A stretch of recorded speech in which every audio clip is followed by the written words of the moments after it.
പേടിച്ചുപോയി. അതെ, നമ്മുടെ ഈ ബെഡ്റൂമിൽ ഞാനല്ലാതെ വേറെ ആരും വന്ന് ഈ കൃത്യം ചെയ്യില്ലല്ലോ. അപ്പൊ അത്രയ്ക്ക് പേടിക്കൊന്നും വേണ്ട. ഞാൻ കാത്തിരുന്നതാ, പിന്നെ ഉറങ്ങിപ്പോയി. അതിനെന്താ? അല്ല, ഇതാരെ കാണാൻ ഈ രാത്രി തന്നെ പോയത്? ഞാൻ പോയത് ഇതൊക്കെ ഒന്ന് വാങ്ങാൻ വേണ്ടിയാ.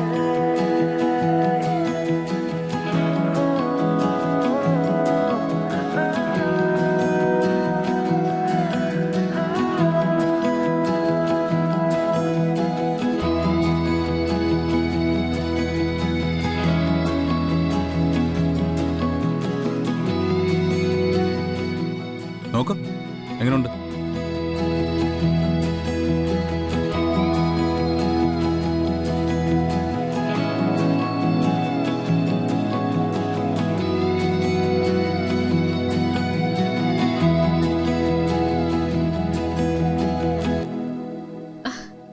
ഇതൊക്കെ എന്താ? ഇതൊക്കെ കണ്ട എന്താന്ന് തിരിച്ചറിയാനുള്ള പ്രായമൊന്നും തനിക്ക് ആയിട്ടില്ല അല്ലേ?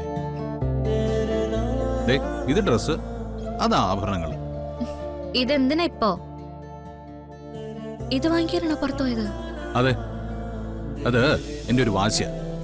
തനിക്ക് കിട്ടിയ ഗിഫ്റ്റ് ഏട്ടത്തിൽ തട്ടിപ്പറിച്ചു എന്ന് അറിഞ്ഞപ്പോഴേ അതിന് പകരം തനിക്കൊരു ഗിഫ്റ്റ് ചെയ്തില്ലെങ്കിൽ എനിക്കൊരു സമാധാനം കിട്ടില്ല. അതെ, കട പൂട്ടാൻ തുടങ്ങിയപ്പോഴാണ് ഞാൻ അവിടെ എത്തിയത്.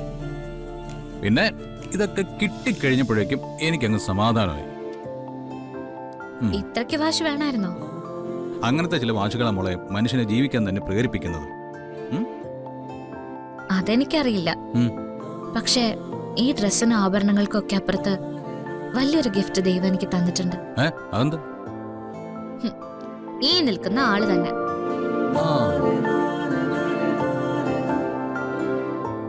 ഇതിനപ്പുറത്തേക്ക് എന്താ മിസ്റ്റർ എനിക്ക് വേണ്ടത്? സ്നേഹം കൊണ്ട് പൊതിയാനും സംരക്ഷണം കൊണ്ട് കാക്കാനും നല്ല വാക്ക് പറഞ്ഞു തരാനും ഇതിനേക്കാളും നല്ല കൂട്ട് വേറെ ആർക്കും കിട്ടിക്കാണില്ല. മതി മതി മതി മതി മതി. കൂടുതൽ പോഴ്ത്തിയാലേ ചിലപ്പോ ഞാൻ അഹങ്കരിച്ചു പോകും. അങ്ങനെ അഹങ്കരിക്കൊന്നും വേണ്ട. ഞാൻ പറഞ്ഞ സത്യം. ദൈവം എനിക്കായിട്ട് തന്നതാ, എനിക്കായിട്ട് പിറവിയെടുത്തതാ. Thank you. ഞാനും താനും പറയുന്നതിന് മുമ്പ് മുത്തശ്ശി ഇടയ്ക്കിടയ്ക്ക് പറയുമായിരുന്നു, അവള് നിനക്ക് വേണ്ടിയും നീ അവൾക്ക് വേണ്ടി വന്നു. ഈ മൂത്തവരുടെ ചൊല്ല് പാഴായി പോയില്ല.